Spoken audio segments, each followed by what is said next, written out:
अजीज़ान गिरामी, आज मैं आपको अपनी किताब से एक छोटा सा पीस जो है उस चैप्टर में है, औलिया कराम के चैप्टर में है, मैं उसमें से आपको एक थोड़ा सा वाक़या हज़रत इब्राहीम आदम अलैहिस्सलाम का सुनाना चाह रहा हूँ। ये भी मोहब्बत की बात है, इंसानियत की बात है। हज़रत इब्राहीम आदम बलख बुखारे के बादशाह थे और वो फिर एक वाक़या की वजह से, क्योंकि वो तवील हो जाएगा, सब ने आपने सुना होगा, पढ़ा होगा, वो फ़कीरी में आ जाते हैं। जब वो फ़कीरी में आ गए, अपना तख्त व ताज छोड़ करके वो जंगलों में निकल गए, पहाड़ों की तरफ निकल गए, अल्लाह की ज़िक्र फ़िक्र में वो शामिल हो गए। उनका लिबास खस्ता, बाल बिखरे हुए। एक दिन ख़याल आया कि मैं आज उस मस्जिद में जाके नमाज़ पढ़ूं जो मैंने अपने महल के सामने ख़ुद बादशाह मस्जिद बनवाई थी। तो उन्होंने वो मस्जिद काफ़ी ऊंची, उसकी जो बुनियाद थी, काफ़ी सीढ़ियाँ थी, ऊपर उन्होंने बड़ी मोहब्बत से बहुत खूबसूरत करके वो मस्जिद बनाई थी। अब चूँकि वो फ़कीरी में आ चुके थे, आप उस मस्जिद में नमाज के लिए गए तो नमाज असर का वक़्त था। आप जब हस्ब मामूल, हस्ब आदत, जो पहले उनकी आदत थी, आप जाके इमाम के पीछे पहली सफ़ में खड़े हो गए। चूँकि बादशाह थे, पहली लाइन में खड़े होते थे। तो वो पहली सफ़ वालों ने कहा कि बाबा जी आप पीछे चले जाएं, ये बादशाहों की लाइन है, इसमें वज़ीर मशीर होते हैं, मेहरबानी करके आप पीछे चले जाएं। तो हज़रत इब्राहीम आदम रहमतुल्लाह अलैह पिछली सफ़ में आ जाते हैं। तो पिछली सफ़ वालों ने कहा कि ये मशीरों की लाइन है, ये बादशाह के जो करीबी लोग थे, ये उनकी लाइन है, तो मेहरबानी करके बाबा जी आप पिछली लाइन में चले जाएं। वो पिछली सफ़ में चले गए। तो उन लोगों ने कहा, हालांकि हमारे इस्लाम में, हमारे अक़ीदे में ये कोई फ़र्क नहीं है, फ़कीर, अमीर, गरीब, जैसे कि इल्लामा इकबाल साहब ने फरमाया है कि एक ही सफ़ में खड़े हो गए महमूद व अयाज़, न कोई बंदा रहा न कोई बंदा नवाज, बंदा व साहब व मोहताज व गनी एक हुए, तेरी सरकार में पहुँचे तो सभी एक हुए।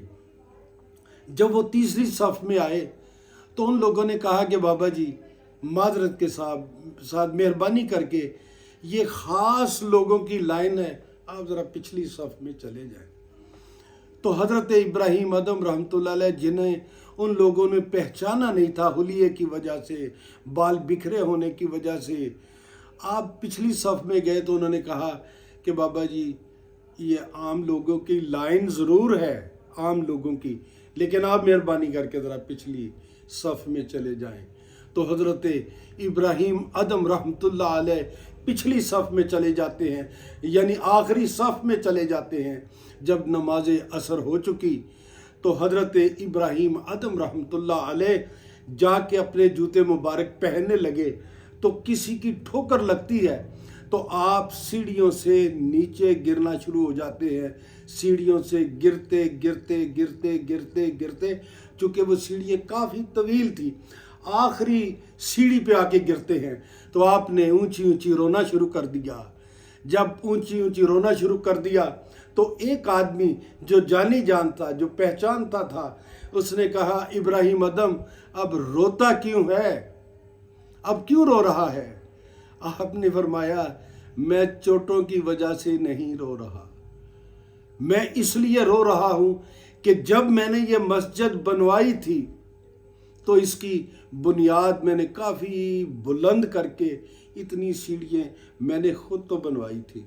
आज रो ये इसलिए रहा हूँ कि मैं एक सीढ़ी से गिरा तो अल्लाह ताला के और मेरे दरमियान जो पर्दे थे वो उठते चले गए, वो उठते चले गए, वो उठते चले गए। मैं गिरता गया, पर्दे हटते गए, मैं गिरता गया, पर्दे हटते गए।